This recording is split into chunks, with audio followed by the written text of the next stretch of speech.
Cuando cursaba la escuela secundaria, high school, para los de aquí, recuerdo un profesor que solía decirme: las reglas fueron hechas para cumplirlas, ya sea que las entendamos o no, ya sea que estemos de acuerdo o no, las reglas son para cumplir. Esto lo decía fundamentalmente cuando no traíamos la tarea terminada, cuando no nos sujetábamos al horario escolar. Decía: no importa si lo entiende o no lo entiende Goebbels, las reglas son para cumplirlas. Y adulto yo adhiero a esta idea en cuanto a respetar las reglas, ya sean civiles, comerciales, morales, deportivas, porque ninguna sociedad del mundo podría funcionar correctamente si sus miembros actuaran según su propio capricho y criterio. Imagínate un partido de fútbol sin reglas, donde juegue Colombia, Argentina, sin reglas, sin horarios, ¿no? Sin tiempo extra, sin reglas para los penales, qué sé yo.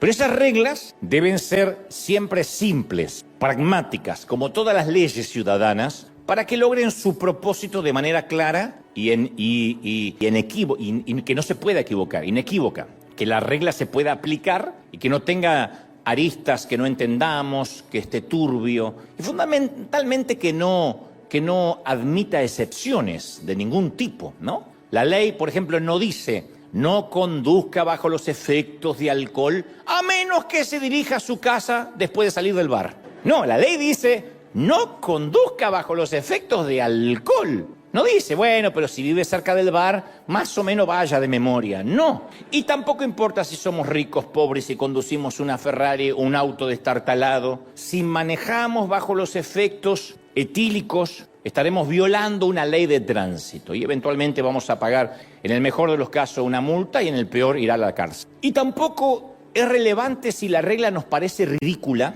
o nos parece irracional o no admite sentido. De hecho, no es necesario estar de acuerdo para obedecer una regla. Por ejemplo, pensemos en el pecado pragmático y paradigmático del Edén, que era, digo, un pecado pragmático porque era sencillo de entender la ley. La regla era no comer la fruta de este árbol específico. No era un jeroglífico, no era que el Dios les habló en una metáfora.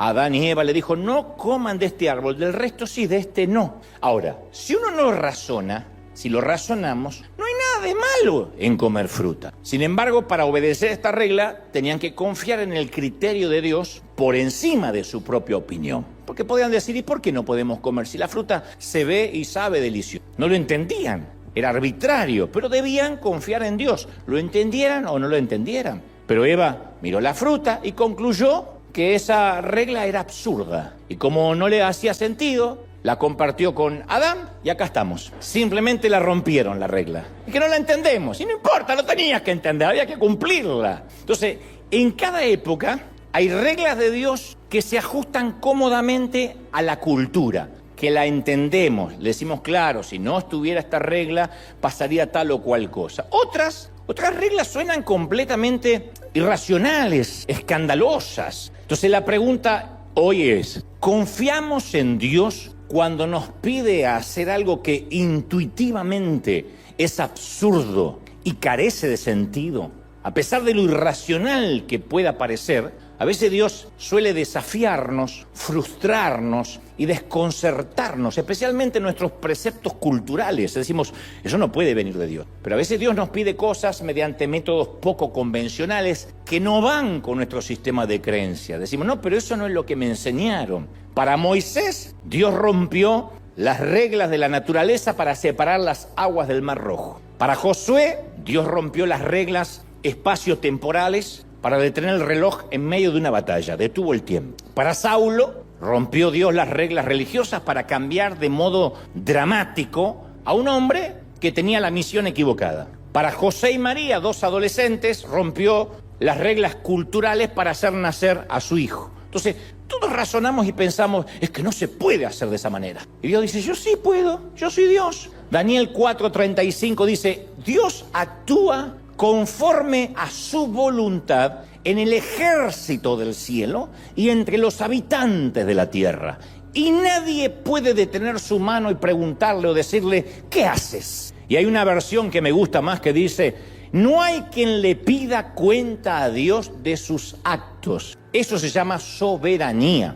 Un rey es soberano. Un rey hace lo que se le antoja, más en los tiempos monárquicos, no los reyes que tenemos actualmente, que están de adorno, pero los reyes de la antigüedad eran monárquicos, hacían lo que se les ocurría. Y nuestro sistema de creencias es más democrático, más republicano.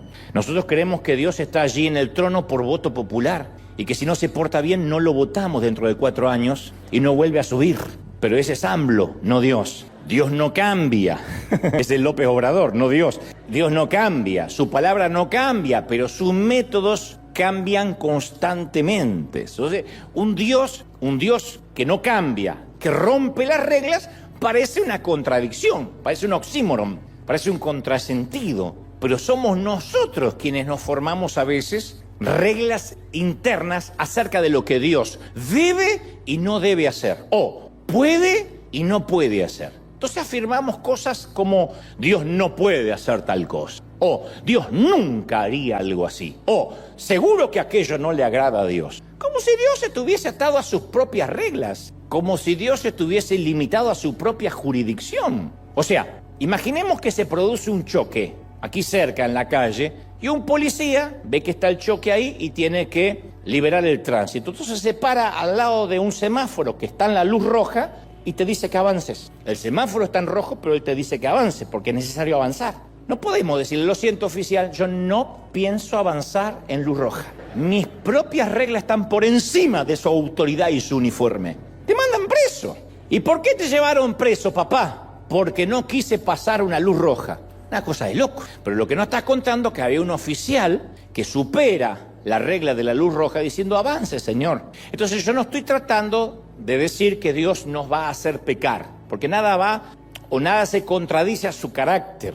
Pero no te quepa la menor duda que Dios no va a dudar en romper o en transgredir ciertas reglas que a veces la cultura en sí misma o la cultura religiosa ha escrito para tratar de meter a Dios en su propia cajita. Y nosotros decimos, Dios no actúa así. Hay denominaciones que dicen, Dios no haría reír a la gente, así que ese predicador es un payaso, porque Dios no es humor. Hay gente que es así. Y bueno, que se vaya a donde se va a ir, al cielo o al infierno, con cara de soportar las hemorroides. Pero lo siento por él que se perdió la risa.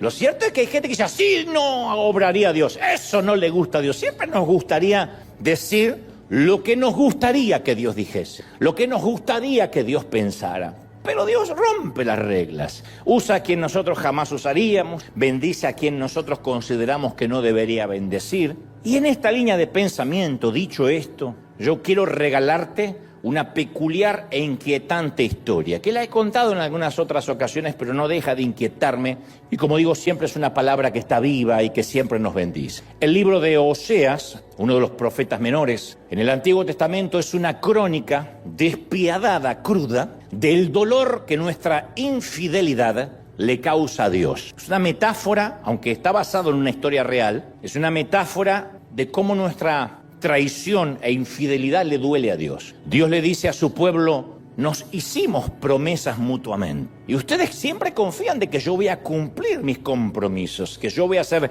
fiel en cuanto a mi parte. Pero ustedes no cumplen con sus compromisos para conmigo. Y para dramatizar cuán herido se siente Dios por esta traición de sus hijos, Él instruye a un profeta recto, justo, llamado Oseas, para que haga una de las cosas más extrañas e inusitadas jamás pedida por Dios en toda la Biblia. Este joven, insisto, llamado Oseas, que se había reservado virgen y puro para una joven doncella, porque eso hacían los profetas, se sorprendió cuando Dios le mandó a que escogiera una esposa. Porque Dios no lo envió al templo para que eligiera entre las vírgenes a la compañera apropiada, tampoco lo envió entre las princesas delicadas que fueron entrenadas y cuidadas por las comadronas para una persona a su medida, sino que le dijo al joven profeta que fuera a la zona roja. En algunos países es la zona rosa, no importa el color, pero si tiene color la zona estás en problemas. Que fuera a la zona roja de la ciudad y escogiera a una mujer cuyo pasado estuviera manchado y mancillado con pecados degradantes. Una prostituta, una mujer de la calle. Dios le pide a Oseas que comparta su cama con una mujer que era un vivo retrato de la infidelidad. ¿Cuántos votos matrimoniales se habrán quebrantado en su cama? ¿Cuántas familias habrán quedado destruidas en los brazos de esta dama. Había pasado de hombre en hombre, de cama en cama, había sido machacada como una fruta de mercado, era el objeto de la lujuria, pertenecía al burdel. Todos saben quién es ella, a qué se dedica, no es un secreto, y muchos hombres conocen esas satinadas sábanas hebreas. Ella piensa, como toda mujer, que comercia con su cuerpo, que no sirve para nada más que apenas dar placer por unos pocos minutos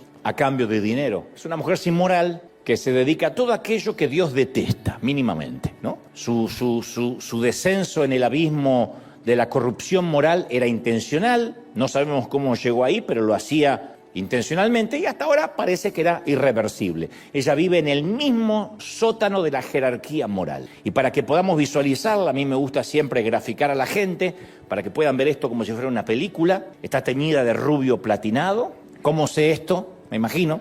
Usa demasiado maquillaje, una exagerada sombra que rodea sus ojos pardos, botas de látex muy largas, una minifalda que apenas cubre su intimidad y debido a su adicción al cigarrillo tiene una voz ronca, grave, mastica chicle con la boca descaradamente abierta, simulando que es una mujer de mente libre, pero en realidad solo posee una ventaja, que no tiene nada que perder, ya lo perdió todo. Ella ya está en el peldaño más bajo del fondo del pozo. Y antes que nos disociemos de este personaje, que es lo que suele suceder en el inconsciente colectivo, de decir, bueno, va a hablar de una prostituta, gracias a Dios yo no me identifico. Yo quiero mostrarte todas las cosas en común que tenemos con esta mujer.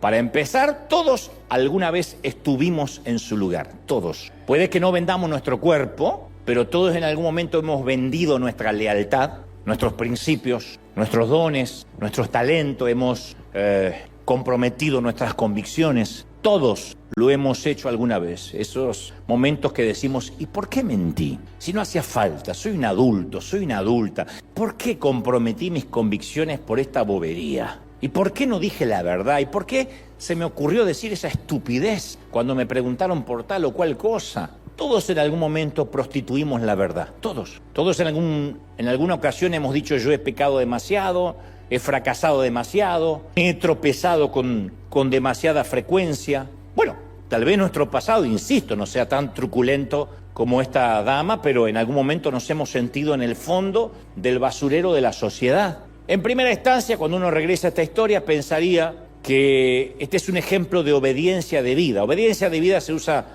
en las cortes militares cuando no se puede juzgar a un soldado por cometer, por ejemplo, un crimen si fue la orden de alguien superior. Se llama obediencia debida.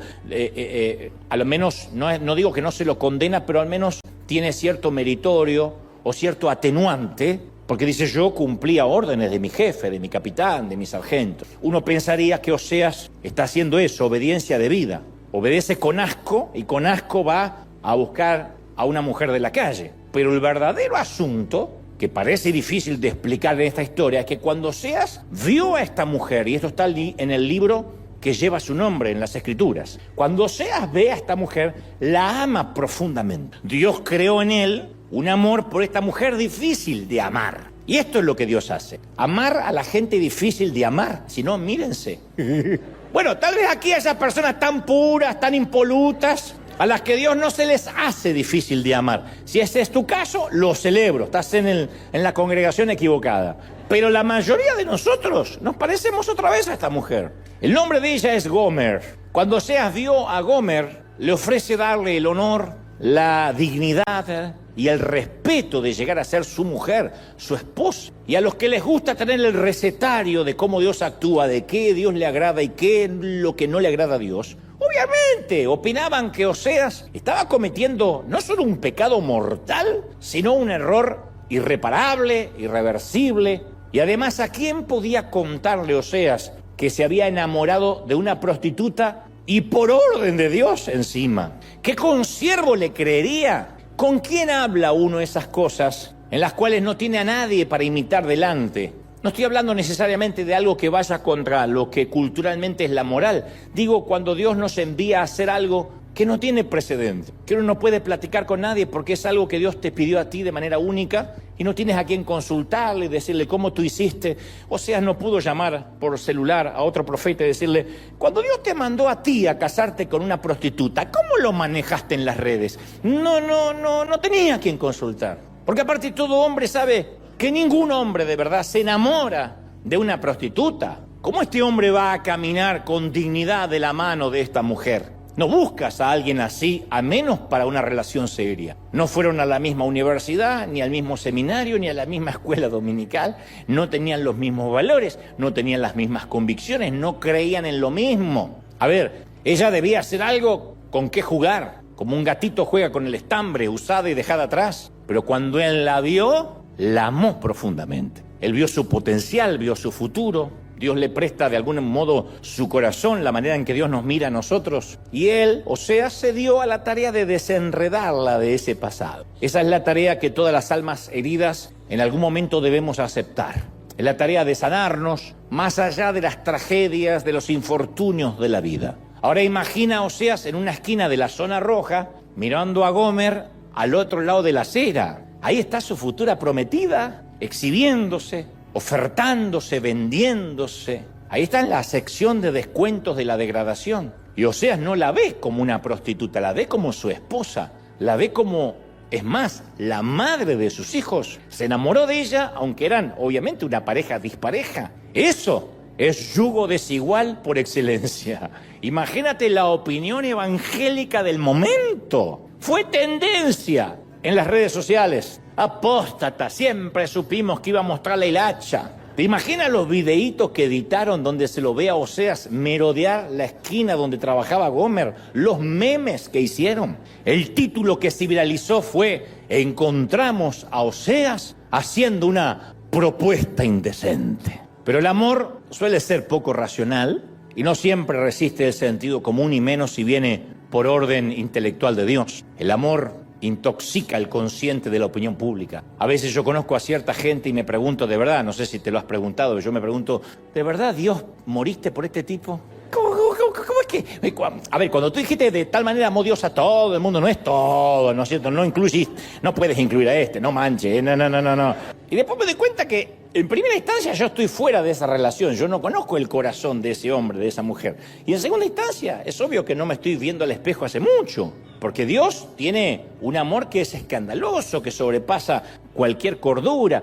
Pero el romance de Oseas es una representación de cómo Dios ama a sus hijos. Es más, cómo Dios ama a personas como nosotros. ¿Alguna vez hiciste algo, no tienes que decir amén, espero, pero hiciste algo tan perverso, tan horrendo, que te perdiste el respeto a ti mismo? Y dices, es tan perverso que ni cuando le quiero pedir perdón a Dios lo quiero repetir verbalmente, no lo quiero articular. ¿Alguna vez tuviste una mancha de culpa que el tiempo parece que no puede borrar y siempre parece que cuando tienes un éxito te va bien? Hay como una herida donde se drenan, esa alegría se termina por diluir por esa culpa, que como dijo alguien, la culpa es un derroche de los sentimientos porque no deja nada. Pero hay gente aquí que ha llevado una culpa por años. Yo sé que hay gente y personas que ahora dicen, sabes, yo tengo escondido en mi armario, detrás de abrigos y trajes, un esqueleto secreto del cual te avergüenza. Todos tenemos esqueletos, solo que algunos los ocultan más que otros. Pero no es intencional. No hay nadie que diga voy a vivir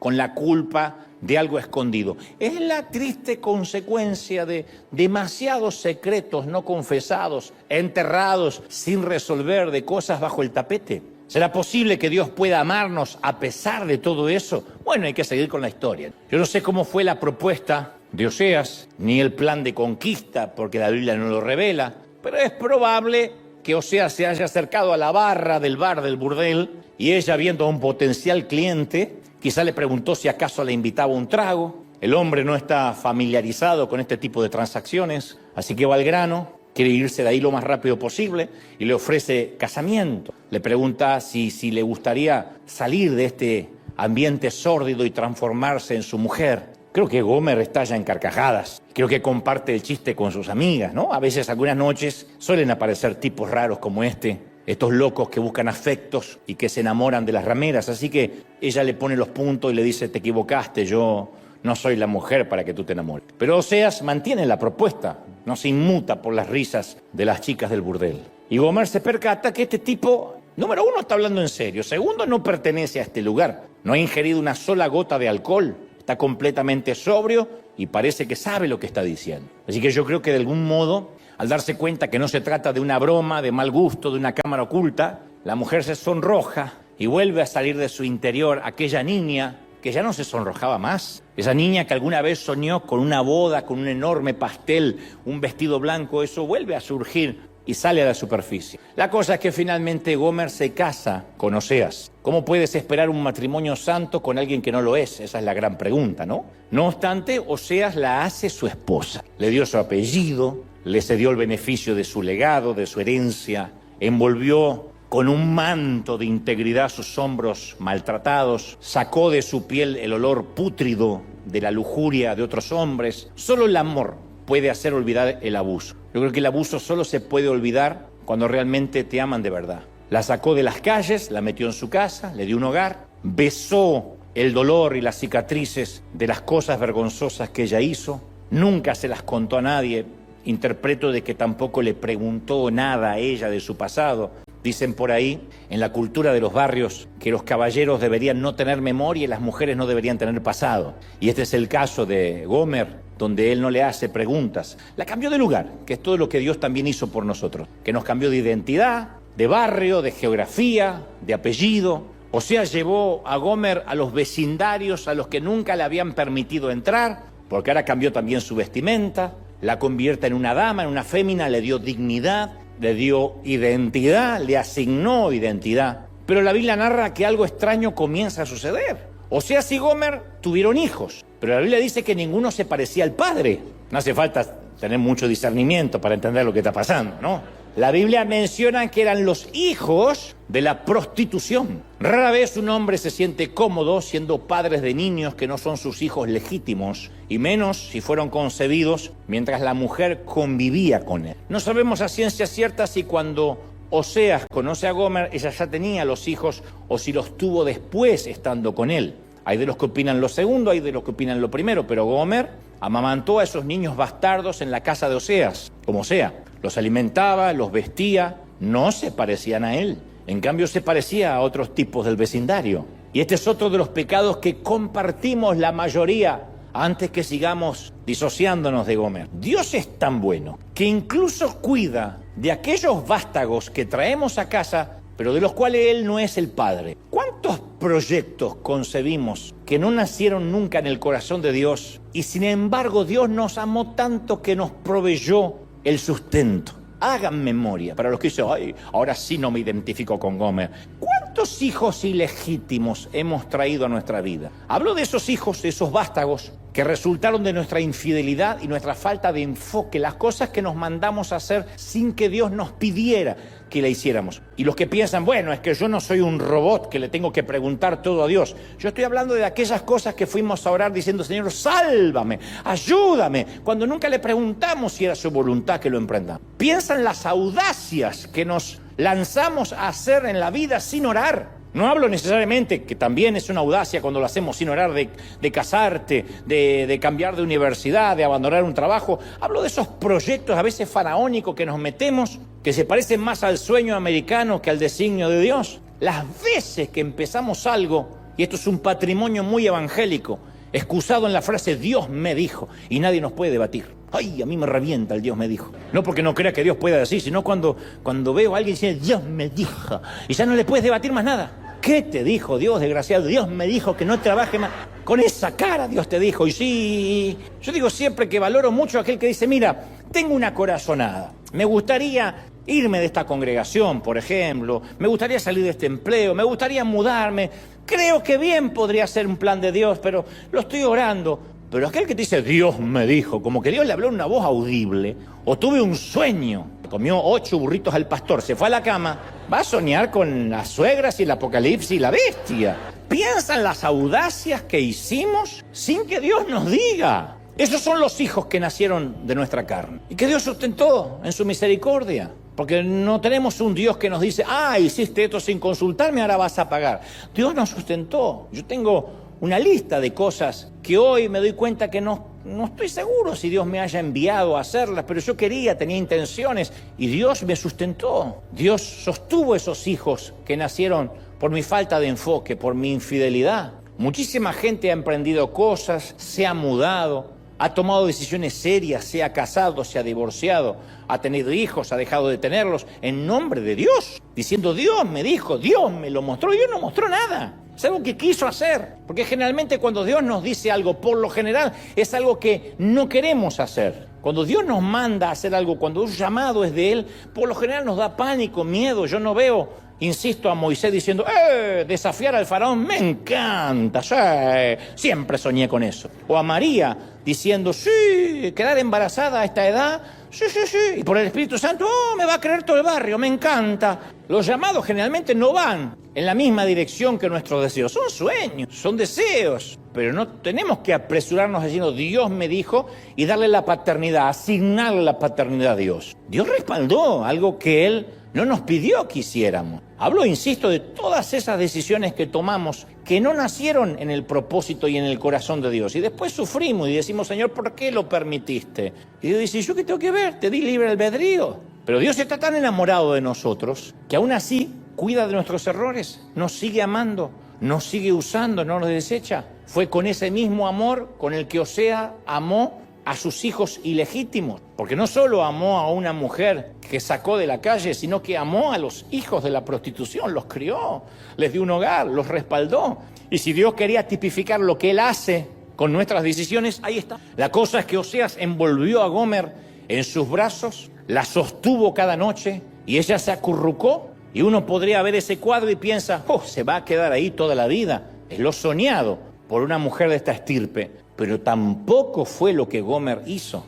Es que cuando uno tiene pasados tan despreciables y antecedentes tan deteriorados, y nos ofrecen la bondad poco familiar del amor, tendemos a retroceder, a retrotraernos, a escaparnos. Es lo que suele suceder cuando se predica sobre la gracia de Dios. Siempre hay gente que dice, yo sufrí demasiado y tú me dices que el Señor me perdona las veces que sea. No, acá hay trampa. Echa la ley, echa la trampa. Y cuando la limosna es grande, hasta el santo desconfía. Entonces hay gente que no puede aceptar la gracia, prefiere la religión. Acepta mucho más, razona mucho más. Bueno, cometí este pecado, una caminata hasta la Virgen o de rodillas hasta no sé dónde, o si está en una iglesia protestante le dice a sentarse en el banco hasta que dé frutos. Eso lo entendemos más. Cuando Dios dice, no, solo arrepiéntete y ya. Decimos, no, ¿qué pasó? ¿Qué pasó? ¿Dónde está la trampa? No hay trampa, pero nos parece poco familiar ese amor. Decimos, ¿y por qué? Esa es la triste consecuencia de tener baja autoestima. Gomer, a pesar de todo lo que tiene, comienza a alejarse de Osea. Al principio no se notaba, pero de poco a poco se fue deslizando, se fueron desconectando, hasta que fue tarde.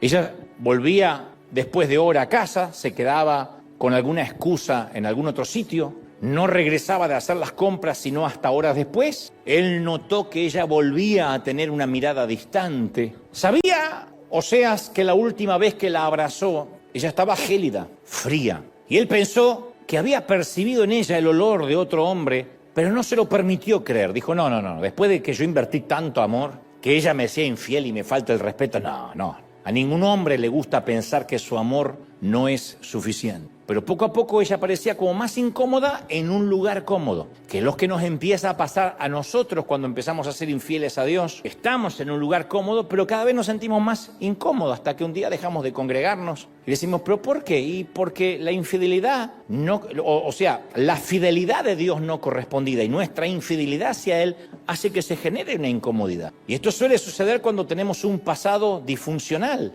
que lo primero que pensamos es que no somos dignos de ser amados. No estoy justificando a Gomer, digo que es muy probable que ella dijera, yo no me merezco esto, Osea se merece una mujer mejor, al menos una mujer que le dé hijos legítimos. La cosa es que finalmente Osea llega un día a casa y Gomer ya no estaba. Su ropa todavía estaba en el armario, sus pertenencias estaban en el tocador, todo estaba en su sitio, pero ella se había ido. Ella estaba encadenada a su pasado como un animal abusado, atrapado en la parte trasera de la casa. De algún modo, Oseas presiente dónde puede estar ella, pero le cuesta asimilarlo, creerlo, no lo puede procesar. Entonces Dios le habla y le dice, yo quiero que vuelvas a la zona roja, busques al proxeneta de Gomer, el que la está haciendo trabajar de vuelta, la compres y la traigas de nuevo a casa. Eso sí que es duro. Dios me dijo, ay, te quiero ver. O sea, dice, pero a ver, ella ya barrió el piso con mi corazón. Y Señor, para serte sincero, si ella rompe mi corazón por segunda vez, yo no lo voy a tolerar.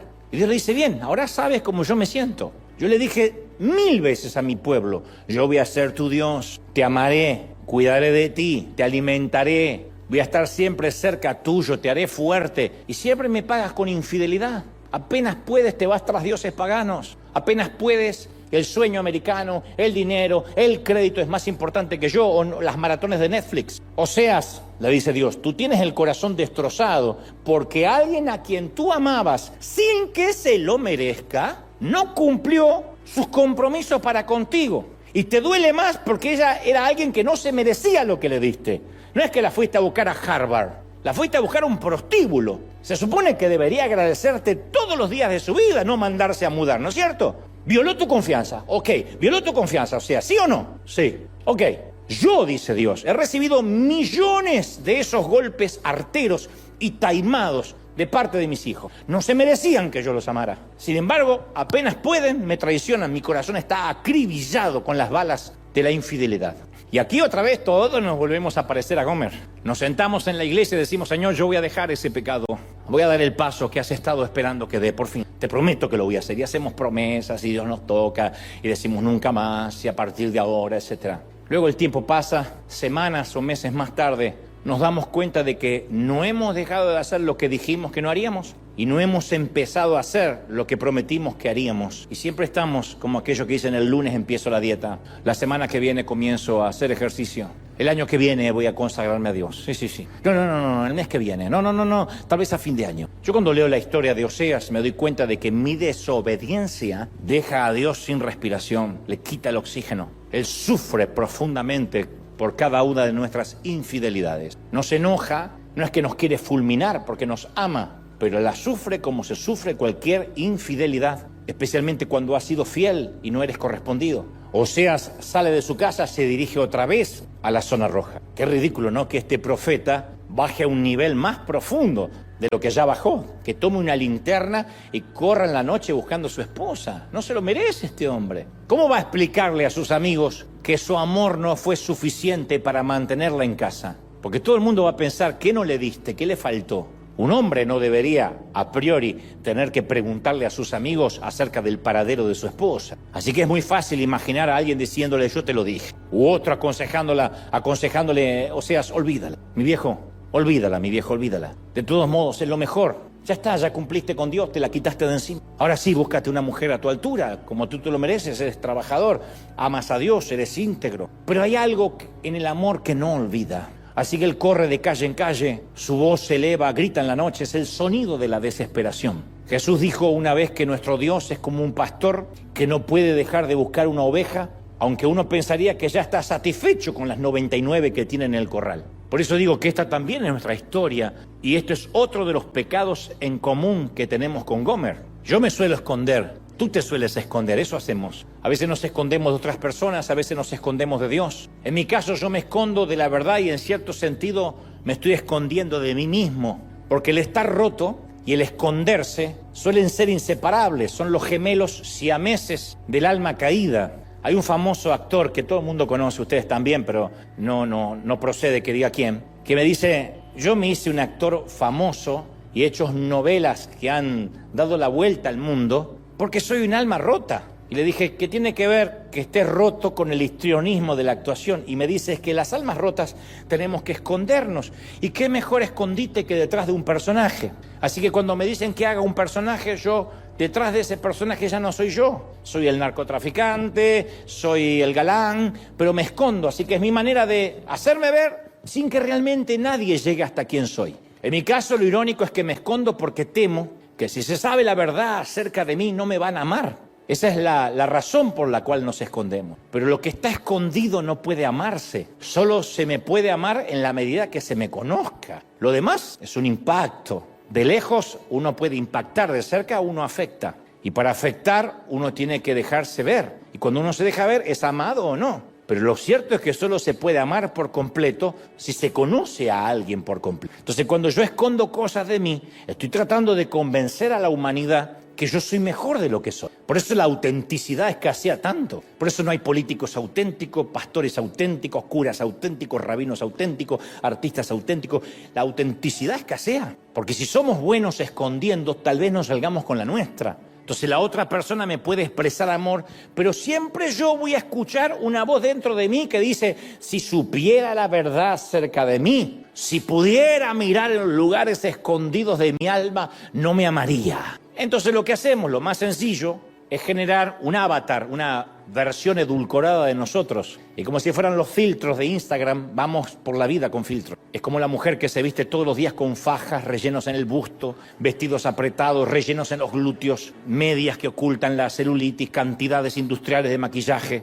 Yo te puedo asegurar que es una mujer que coqueteará mucho, pero nunca va a intimar con nadie. Ni menos va a dejar que la amen. Porque piensan, si me vieran desnuda se van a espantar. Pero entonces cuando pasa eso, aman a la persona que creen que eres. No aman al verdadero yo, porque en realidad no te conocen. Aman todo lo que rodea, el envoltorio, el packaging. En la historia de Jesús acerca de la oveja perdida, el animal se pierde y no es capaz de encontrar el camino de regreso a casa. Los que no estamos familiarizados con los rebaños, con las ovejas, no entendemos bien la metáfora. Yo siempre te he dicho que la oveja no es un animal inteligente. Me lo han dicho pastores en Israel. Todos sabemos que los animales en algún grado de inteligencia, si tienen algún grado de inteligencia, en algún momento van a tener su programa de televisión o su película. Los delfines tuvieron a Flipper, los monos a Cheetah, los gatos a Garfield, los perros y los caballos han tenido tantos que no se puede mencionar, y hasta los cerdos tuvieron a un baby, el puerquito valiente. Pero no hay una oveja célebre, porque no hay forma de hacerla actuar, a menos que sea digital. Porque las ovejas son criaturas de costumbre, no son animales con iniciativa, las ovejas son seguidores. Y si una oveja va para un acantilado, todo el rebaño la sigue y se va cayendo atrás de la otra. Uno cree que en algún momento la oveja que va atrás dice, la oveja Lorena se fue, creo que va hasta ahí, se cae, nunca regresó. Y la otra dice, ¿segura? Sí. Y como 40 fueron atrás y también desaparecieron. ¿No deberíamos tomarnos un minuto y considerar el camino antes de que nos lancemos también al vacío? ¡No! Las ovejas solo siguen, solo piensan, yo las sigo, me parece una buena idea. Y van cayendo. En Israel un viejo pastor que era nuestro guía nos contaba que cuando una oveja se echa de espaldas, hay que tener mucho cuidado porque queda indefensa. Pero si tiene mucha lana y está gorda, se suele acostar y suele pasar que el centro de gravedad del cuerpo cambia de manera que queda de espalda y las patas ya no tocan el suelo. Queda como las cucarachas cuando quedan dadas vueltas. Entonces es imposible que vuelva a ponerse en pie por sí misma. Entonces mientras está ahí acostada luchando, en su estómago de rumiante que se llama el herbario, comienzan a acumularse gases por la posición. Es como cuando vas en avión, que baja del avión, te quieren saludar y dices, espera, ¿qué pasó? Te llenas de gases por la presurización. Bueno, la oveja también se presuriza. La oveja, es una oveja gorda, la oveja también se presuriza. Y al expandirse estos gases, tienden a impedir la circulación de la sangre a las extremidades del cuerpo, especialmente las patas. Entonces, si el tiempo es caluroso y soleado, la oveja echada puede morir en pocas horas. ¿Y de qué murió? Durmiendo. Y en ocasiones nosotros tampoco podemos enderezarnos por nuestra propia cuenta. Necesitamos que nos busquen al igual que Gomer. Entonces, ¿qué hay en nuestra vida, insisto, que estamos empecinados en ocultar y que nos va a costar la vida? Tal vez no la vida física, pero sí la vida espiritual, la vida del alma. Cuando yo era adolescente y salía a pasear, siempre mi madre quería saber si la ropa interior, la que no estaba a la vista, estaba limpia. Entonces yo decía, ¿te gusta más? ¿Y cómo está lo de adentro, lo que no se ve? Camisetas, calcetines, calzones. Porque a ella le preocupaba, preocupación de las madres de antes, que si yo tuviera un accidente, ella era la que pasaba vergüenza si me veía en el calzón sucio o amarillento. Ella solo quería asegurarse que cuando la policía viniera, no importa si yo estaba mutilado, desfigurado, paralizado, que la policía no piense que la madre lo dejó salir con calzones sucios. Entonces durante años yo pensé que la primera cosa que la policía chequeaba en los accidentes era, fue un accidente grave, no creo que sobreviva, oficial, está bien. Revisen su ropa interior. Veremos qué clase de madre tuvo la víctima. Pero Dios siempre va a hurgar en nuestro interior, y no me refiero a nuestra ropa interior, sino a todo aquello que intentamos ocultar. Dios sí hurga. Su amor llega hasta el valle más bajo de nuestra vida. Cuando finalmente Oseas se encuentra a Gomer, ella estaba perdida en el valle más bajo que como la encontró la primera vez. Algún amante furtivo se había cansado de ella y la había puesto en la mesa de esclavos y la estaban subastando como si fuera ganado. La primera vez la encontró cruzando la acera, ahora estaba encadenada. Era un fragmento de lo que esta mujer pudo haber sido. ¿Gomer?, preguntó él. Ella bajó la cabeza por la vergüenza. A veces las personas rotas estamos demasiado avergonzadas como para que nos puedan mirar a los ojos. Y cuando Oseas encontró a Gomer, ella ya no estaba vestida con las ropas finas que él les había comprado. Estaba toda despeinada, sus uñas estaban descuidadas, no arregladas, su vestido estaba raído, su cabello estaba andrajoso, su piel machacada, sus rodillas desnudas estaban temblando. Y los hombres se mofaban de ella y hablaban de esta mujer con obscenidades. Y el profeta, con el corazón destrozado, no sabía qué hacer y acudió a Dios llorando. Le dijo: Dios, ¿qué hago?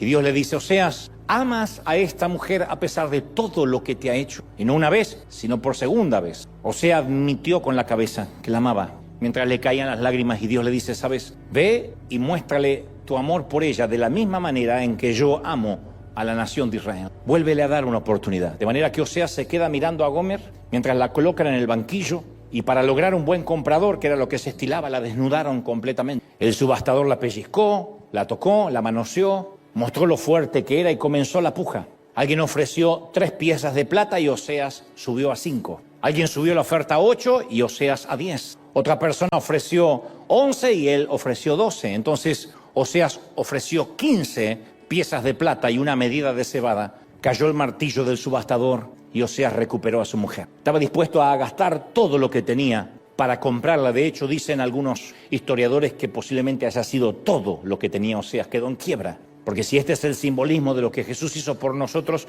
significa que lo dio todo. Él sentía por ella un amor que no lo avergonzaba. Se acercó a ella, la tapó, se la llevó de la mano a su casa. Y a continuación aparece el versículo probablemente más hermoso de toda la Biblia. Al llevársela Oseas consigo, le dijo: te quedarás conmigo por el resto de tu vida. No te volverás a prostituir. Nunca más serás de otro hombre. Y lo mismo yo haré contigo. Los hombres se rieron de Oseas. ¿Quién pagaría tanto por tan poco? ¿Quién daría su sangre por alguien que no vale nada? Él la amaba, y antes de dejarla ser lo que antes era, antes de dejar que se encadenara de vuelta a su pasado, antes de permitir que la vendieran como esclava para obedecer los caprichos lujuriosos de cualquier viajero extraño, él la redimiría, él la perdonaría y él le daría una segunda oportunidad porque la amaba, la iba a redimir, la iba a redimir.